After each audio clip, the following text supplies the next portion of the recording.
এখানে বাগানের কথা বলা আছে, বাগানের দৈর্ঘ্য 40 মিটার, প্রস্থ হচ্ছে 30 মিটার। ভালো কথা। তার মানে আমরা বাগানটার ক্ষেত্রফল সহজে বের করে নিতে পারবো। 3012 আর 2 শূন্য অর্থাৎ 1200 বর্গ মিটার বাগানের ক্ষেত্রফল। এখন এই বাগানটার ভেতরে সমান পাড় বিশিষ্ট একটি পুকুর আছে। দেখেন 2 নম্বর প্রশ্নটার মতো কিন্তু ওইখানেও পুকুর ছিল, তবে ওইখানে পাড় সুনির্দিষ্টভাবে বলা ছিল 4 মিটার। এবার কিন্তু হচ্ছে পাড় স্পেসিফিক বলা নাই, তবে চতুর্দিকে সমান পাড় রয়েছে। আচ্ছা, ভালো কথা। এবার তাহলে আমরা এখানে কিন্তু পার ধরে নিব, চলক ধরে নিব। সুনির্দিষ্টভাবে বলা নাই মানে আমরা পার সমান এক্স ওয়াই জেড যে কোনো একটা চলক ধরে নিব। ওকে। আরেকটা তথ্য আমাদের হাতে আছে, পুকুরের পাড়ের ক্ষেত্রফল, পুকুরের ক্ষেত্রফল বাগানের ক্ষেত্রফলের অর্ধেক। স্বাভাবিক, কারণ পুকুরটাই তো হচ্ছে বাগানটার ভেতরে, তাহলে বাগানের অর্ধেক বলে দিয়েছে পুকুরের ক্ষেত্রফলটা। এখন স্পেসিফিক পুকুরের দৈর্ঘ্যটা কত হবে আর প্রস্থটা কত হবে। দেখো, প্রশ্ন দেখে ঘাবড়ানোর প্রয়োজন নাই। আমরা যদি এই তথ্যগুলোকে চিত্রের মাধ্যমে দেখাইতে চাই, চিত্রের মাধ্যমে, তাহলে দেখেন কি হয় ব্যাপারটা। তাইলে আমি এই জায়গাতে তারা যে বাগানটা বলে দিয়েছিল সেই দৈর্ঘ্য প্রস্থের আমি ধরো এই বাগানটা এখানে নিলাম। তাহলে আমাদের এখানে দৈর্ঘ্যটা হচ্ছে তারা বলে দিয়েছে বাগানের 40 মিটার। তাহলে দৈর্ঘ্য যেহেতু দুই দিকে, তাহলে দুই দিকে 40 মিটার করে। আবার এই বাগানের প্রস্থ আবার 30 মিটার, 30 মিটার। তাহলে এই যে 30, এই যে হচ্ছে মিটার, 30 মিটার। ভালো কথা। তাহলে এখন এটা একটা আয়তাকার, যেহেতু দৈর্ঘ্য প্রস্থ রয়েছে। তাহলে এখন এই আয়তাকারের ক্ষেত্রফল 40 গুণন 30, তাহলে দৈর্ঘ্য প্রস্থ গুণ করে আমরা পাবো 3 আর 4 12 আর 2 শূন্য, তাহলে 1200 বর্গ মিটার। ভালো কথা। এবার এই বাগানের ভেতরে আমরা একটা পুকুর আঁকবো, একটা পুকুর খনন করলাম। যেই পুকুর খনন করতে লাগে মানুষের 1 মাস 2 মাস, সেটা আমি করে ফেললাম কয়েক সেকেন্ডে। ভালো কথা। এখন এই পুকুরের এই পাড়টা কত করে আছে সেটা সুনির্দিষ্টভাবে বলে নাই, তবে বলেছে যে সমান পাড় বিশিষ্ট পুকুর আছে। তার মানে আমরা সমান পাড়টাকে জানি না, মানে চলক ধরে নিলাম এক্স এক্স এক্স। দেখো ওইটার আদলেই করব। 2 নম্বরে আমরা পাড় বাদ দিয়া পুকুরের দৈর্ঘ্য বের করেছিলাম। এই মানে মূল যে দৈর্ঘ্য, এই যে জমিটার, সেই দৈর্ঘ্য থেকে আমরা উভয় পক্ষ থেকে 4 বাদ দিয়ে ফেলছিলাম। এখন এখানে আমরা দুইটা এক্স বাদ দিয়ে ফেলবো, এক্স যোগ এক্স, তার মানে 2x বাদ যাবে। তাহলে পুকুরের দৈর্ঘ্যটা হয়ে যাবে 40 মাইনাস 2x। অপরদিকে পুকুরের প্রস্থ কি হবে, এই 30 মাইনাস 2x। তাহলে পার বাদ দিয়ে স্পেসিফিক পুকুরের দৈর্ঘ্য প্রস্থ আমরা চলকের মাধ্যমে পেলাম। তো এখন ক্ষেত্রফলটা আমরা হচ্ছে চলকের মাধ্যমে বের করব। ক্ষেত্রফল বের করে এখন এই যে বাগানের ক্ষেত্রফলটা কিন্তু মানে পুকুরের ক্ষেত্রফল হবে বাগানের ক্ষেত্রফলের অর্ধেক। তো বাগানের ক্ষেত্রফল আমরা পেয়েছি 1200, এটাকে আমরা হাফ দ্বারা গুণ দিব। হাফ গুণন 1200 সমান সমান কি হবে, পুকুরের ক্ষেত্রফল। তো পুকুরের ক্ষেত্রফল তো আমরা একটা পাচ্ছি চলক দিয়ে, তো প্রশ্নের মধ্যে দিয়ে সমান সমান দিয়ে ক্যালকুলেশন করলে আমরা চলকের মান পেয়ে যাব। এক্স এর মান বের করা মানেই হচ্ছে আমি দৈর্ঘ্য প্রস্থ তখন সুনির্দিষ্টভাবে বের করে নিয়ে আসতে পারবো। তাহলে আশা করি প্রশ্নের ম্যাথ বুঝতে পেরেছেন, নাকি আবার বুঝাই দিব? প্রশ্নের ম্যাথ বোঝা গেছে? সবাই সবাই বুঝতে পেরেছেন প্রশ্নের ম্যাথ, নাকি আবার বুঝাই দিব? তাইলে দেখেন, আমাদের লিখতে হবে দেওয়া আছে যে মানগুলো তারা বলেছে, লেখেন যে দেওয়া আছে তারা বাগানের বাগানের কথাই তো বলেছে। হ্যাঁ, বাগানের দৈর্ঘ্য বলে দিয়েছে হচ্ছে কত, 40 মিটার, 40 মিটার। ও বাগানের প্রস্থ তারা সুনির্দিষ্টভাবে বলেছে যেটা হচ্ছে আমাদের 30 মিটার।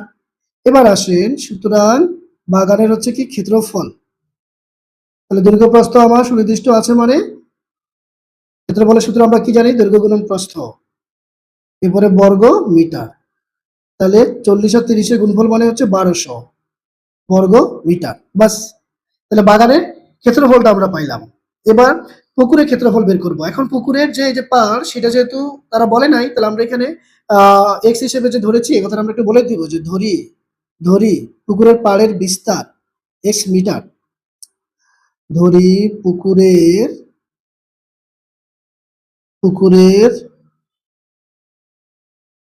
পাড়ের বিস্তার সমান হচ্ছে কত এক্স মিটার, যেটা আগে আমাদের বলা ছিল 2 নাম্বারটার মধ্যে 4 করে, চতুর্দিকে 4 মিটার। তখন আমরা কি করেছিলাম যে পার বাদে পুকুরের দৈর্ঘ্য প্রস্থ বের করেছিলাম, এখানে আমরা তাই করব, শুধু আমরা 4 এর জায়গায় এক্স বসাবো, এতটুকুই হচ্ছে পার্থক্যটা। তাহলে পার বাদে পুকুরের দৈর্ঘ্য, তাহলে মূল দৈর্ঘ্য মানে জমিটার দৈর্ঘ্য ছিল 40, সেখান থেকে আমার দৈর্ঘ্য বরাবর যেহেতু দুই দিকে পার রয়েছে সেটা এক্স, তাহলে দুই দিকে আমার এক্স এক্স বাদ যাচ্ছে, অর্থাৎ আমরা পাচ্ছি কত 40 মাইনাস 2x। এটা এভাবেই রেখে দিতে হবে, এখানে আর বিয়োগ করার সুযোগ নাই, কারণ 2 এর সাথে তো চলক আছে। আপনি কি 38x লিখতে পারবেন? এটা তো লেখা যাবে না, কারণ এটা সমজাতীয় না। যদি 40x থাকতো তখন 40x থেকে 2x বাদ দিলে 38x লিখতে পারতাম। এখন এটা সমজাতীয় নয় বলে এটা আলাদা আলাদা পদ আমরা এভাবে রেখে দিব।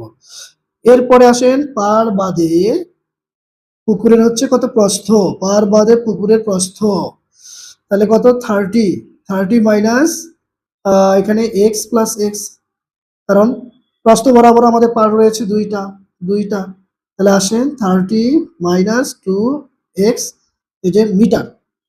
বাস, এবার পার বাদে পুকুরের ক্ষেত্রফল, সুতরাং পার বাদে পুকুরের এবার ক্ষেত্রফল আমরা বের করব, ক্ষেত্রফল হোক না চলক দিয়ে আছে, আমরা লিখতে পারি তো যে দৈর্ঘ্য 40 মাইনাস 2x গুণন প্রস্থ হচ্ছে আমার কত 30 মাইনাস 2x, এরপরে বর্গ মিটার, অবশ্যই ব্র্যাকেট ইউজ করতে হবে, দুইটা আলাদা আলাদা কিন্তু রাশি, অবশ্যই ব্র্যাকেট ইউজ করতে হবে। তাহলে আসেন এখন, আচ্ছা এটাকে আমরা এইভাবেই রেখে দিব নাকি এখানেই হচ্ছে গুণনের কাজ সেরে ফেলবো, মতো জায়গা শর্ট, আচ্ছা আমরা এইভাবে রেখে দিই। এখন পরে কাজটুকু আমরা যদি এইদিকে করি, দেখেন প্রশ্নমতের কাজটা কেমন, প্রশ্নমতের কাজ হচ্ছে এই যে আমার পুকুরের ক্ষেত্রফল, এই যে আমার হচ্ছে জমির ক্ষেত্রফল। এখন তারা প্রশ্নের মধ্যে কিন্তু একটা কথা বলে দিয়েছিল যে আপনার পুকুরের ক্ষেত্রফলটা বাগানের ক্ষেত্রফলের কিন্তু অর্ধেক, তাহলে বাগানের ক্ষেত্রফল পেয়েছি আমরা কিন্তু 1200, তাহলে 1200 অর্ধেক হচ্ছে পুকুরের ক্ষেত্রফল। তাহলে তাদের কথা অনুযায়ী যদি এখন আমরা এটা লিখি প্রশ্ন মতে দিয়ে, আবার পুকুরের ক্ষেত্রফল হচ্ছে 40 বিয়োগ 2x ইন্টু 30 মাইনাস 2x সমান হাফ গুণন হচ্ছে এই যে আমার বাগানের ক্ষেত্রফল অর্থাৎ 1200, বাস 1200 লিখলাম। দেখেন পুকুরের ক্ষেত্রফল এই যে বাগানের ক্ষেত্রফলের অর্ধেক, মাঝখানে সমান চিহ্ন দিয়েছি, মানে বাগানের ক্ষেত্রফলকে অর্ধেক করলে যা হবে সেটাই হচ্ছে পুকুরের ক্ষেত্রফল, এই জন্য মাঝখানে সমান চিহ্ন, বাস। এবার আসেন আমরা যদি দুই রাশির মধ্যে গুণ করি তাহলে এখানে পাবো কত 3 আর 4 1200 আর 2 শূন্য বসে গেলে 1200, তারপরে 40 দুগুণা হচ্ছে 80x মাইনাস 30 দুগুণা হচ্ছে কত 60x, মাইনাসে প্লাস, তারপরে হচ্ছে কত 2 দুগুণা 4 x স্কয়ার, আর এই দিকে ডান দিকে আমরা পাচ্ছি কত 600, স্বাভাবিকভাবে 600 পাচ্ছি আমরা।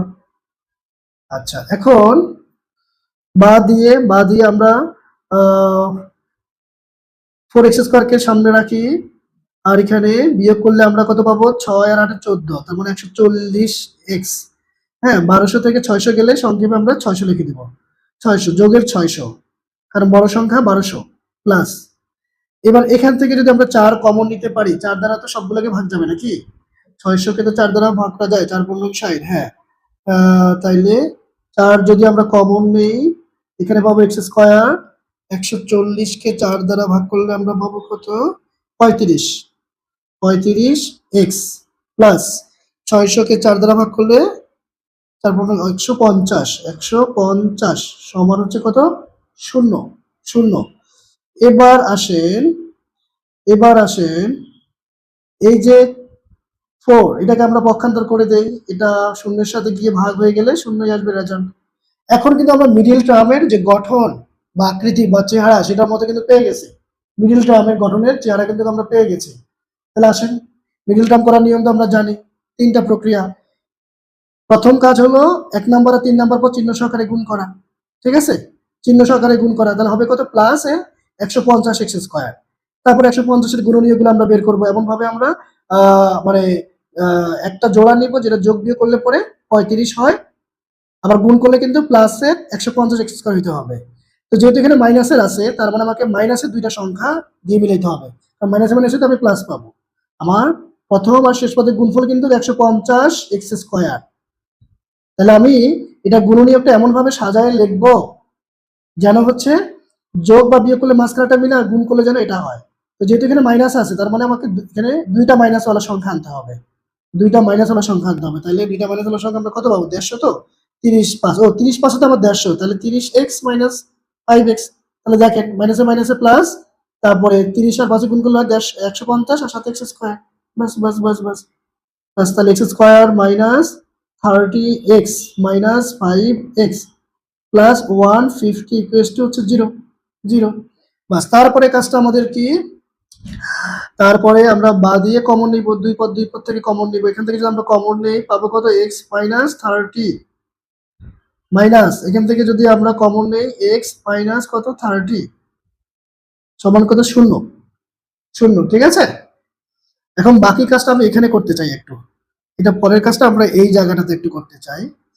তাহলে আসেন, এই যে x মাইনাস 30 x মাইনাস 30 দুই রাশি কিন্তু সমান, দুই রাশি আমার সমান। সমান হইলে পরে আমি একটা কমন নিতে পারি।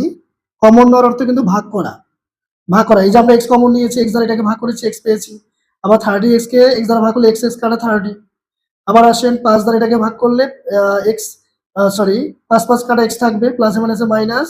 150 কে 5 দ্বারা ভাগ করলে হবে 30। বাস বাস। আর এই দুইটা যদি চিহ্ন সহকারে মিলে তাহলে আমার ভাঙানোটা সঠিক, মিডল টার্মটা আমার ঠিক আছে। ওকে, এইবার এই দুটো থেকে একটা কমন নিয়েছি, এখন এটা কেটে দিয়ে ভাগ করলে পাবো এখানে x প্লাসে মাইনাসে মাইনাস, তারপর এখানে এটা কাটা যাবে, থাকবে হচ্ছে 5। তাইলে দেখেন দুইটা রাশি গুণফল শূন্য, মানে এই প্রতিটা রাশি আলাদা আলাদা ভাবে শূন্য হয়। এই রাশির সমান একবার শূন্য, অথবা এই রাশির সমানও একবার শূন্য শূন্য। তাহলে এটা আমি কোথায় লিখতে পারি? এটা এটা এটা যদি আচ্ছা নিচে লিখি, একটু নিচে। আচ্ছা এই জায়গাটাতে আমাদের গ্যাপ আছে, আমরা এই জায়গাটার মধ্যে লিখতে পারি, এই জায়গাটার মধ্যে একটু লিখতে পারি। হ্যাঁ, এই জায়গাটার মধ্যে তাহলে আমরা লিখবো হয় হয়। তাহলে x মাইনাস 30 ইকুয়ালস টু হচ্ছে 0, বা x সমান 30। এই যে একটা মান পাইলাম, অথবা দিয়ে পরের রাশিটা সমানও কিন্তু শূন্য হবে। নিয়মটা কি? দুই বা ততোধিক রাশির গুণফল, এই দেখেন দুই রাশি কিন্তু মধ্যে গুণ সম্পর্ক এরকম থাকলে প্রতিটা রাশি আলাদা আলাদা ভাবে কিন্তু শূন্য, আলাদা আলাদা ভাবে শূন্য। তাহলে আমরা x এর মান হচ্ছে দুইটা পেয়েছি, দুইটা পেয়েছি, একটা x সমান 30, একটা x সমান 5। এখন এই যে x দ্বারা মূলত আমাদের কি ছিল, কি ধরেছিলাম? x সমান আমরা কাকে ধরেছিলাম? এই যে পুকুরের পাড়ের বিস্তার সমান হচ্ছে x। তাহলে পুকুরের পাড়ের বিস্তার অর্থাৎ এই যে এই জায়গাটুকু, এই জায়গাটুকু, এই জায়গাটুকু। এখন এই জায়গাটুকুর মান আমরা দুইটা পেয়েছি, 30 আর 5। এখন তার মধ্যে কি দুইটা মানেই হবে না একটা মানেই হবে? এই দুইটা মানের মধ্যে আমরা কিন্তু দুইটা নিতে পারবো না, কারণ আমার প্রস্থটা কিন্তু 30। আমার যে বাগানটা, সেই বাগানের প্রস্থই তো হচ্ছে 30 মিটার, আর সেই বাগানের ভিতরে আমি পুকুর খনন করেছি। তাহলে এখন এই পুকুরের পাড় কি মূল বাগানের প্রস্থের সমান কখনো হইতে পারে? পুরো বাগানের ভেতরে হচ্ছে আমার পুকুর, আর পুকুরের পাড়।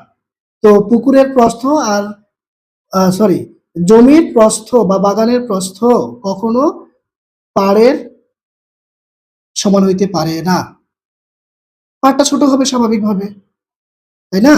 তাহলে আমরা লিখবো ইহা গ্রহণযোগ্য নয়, x সমান 30 ইহা গ্রহণযোগ্য নয়, কারণ আহ জমি বাগানের প্রস্থ পাড়ের পাড়ের বিস্তার একই হতে পারে না, এই জন্য গ্রহণযোগ্য নয়। তাহলে x মানে 5। তাহলে এখন আমাদের কাছে ওরা জানতে চেয়েছে কি জমি পুকুরের পুকুরের কি দৈর্ঘ্য আর হচ্ছে প্রস্থ, পুকুরের দৈর্ঘ্য প্রস্থ, তাই না? তাহলে পুকুরের দৈর্ঘ্য প্রস্থ আমরা কি ধরেছিলাম, সেখানে মান বসাই দেব। পুকুরের দৈর্ঘ্য ছিল আমাদের 40 মাইনাস 2x, 40 মাইনাস 2x। তাহলে আমরা লিখে দিব যে সুতরাং পুকুরের দৈর্ঘ্য, পুকুরের দৈর্ঘ্য হচ্ছে 40 মাইনাস 2x। x মানে আমরা কত বসাবো? 5 বসাবো, 5 বসাবো মিটার। তাহলে আমরা পাবো কত? এখানে 40 থেকে যদি 5 দুগুণে 10 চলে যায় তাহলে 30 মিটার। 30 মিটার আমার পুকুরের দৈর্ঘ্য। ও এবার পুকুরের পুকুরের প্রস্থ, পুকুরের প্রস্থটা আমাদের কি ছিল চলক দিয়ে 30 মাইনাস 2x, তাহলে 30 মাইনাস 2x, x মানে হচ্ছে আমার কত, x মানে হচ্ছে আমার 5, 5, 5, তাহলে আসেন 30 থেকে 10 চলে গেলে হচ্ছে আমার কত, 20 মিটার, 20 মিটার। তাহলে এই যে আমার অ্যান্সার, পুকুরটার দৈর্ঘ্য 30 ও প্রস্থ হচ্ছে 20 মিটার, 20 মিটার, বাস বাস বাস, এই হচ্ছে আমার রেজাল্ট, এটাই হচ্ছে আমার রেজাল্ট। এটাই তারা আমাদের কাছে জানতে চেয়েছে পুকুরের এই যে আপনার দৈর্ঘ্যটা কত আর এই যে প্রস্থটা কত, বাস। এখন কোনো লাইনে কোথাও যদি কনফিউশন থাকে, না বোঝার মতো ব্যাপার থাকে, আমাকে বলতে হবে, আমাকে বলতেই হবে, কনফিউশন রাখা যাবে না, এটা হচ্ছে মূল কথা। এখন বলেন তো, বলেন তো, কোথাও কোনো প্রশ্ন আছে? 100% বুঝতে পেরেছেন কিনা? স্যার বুঝতে পেরেছি। হ্যাঁ, খালি একজন বুঝতে পেরেছো? জি স্যার। সবাই বুঝতে পেরেছো কিনা? জি স্যার।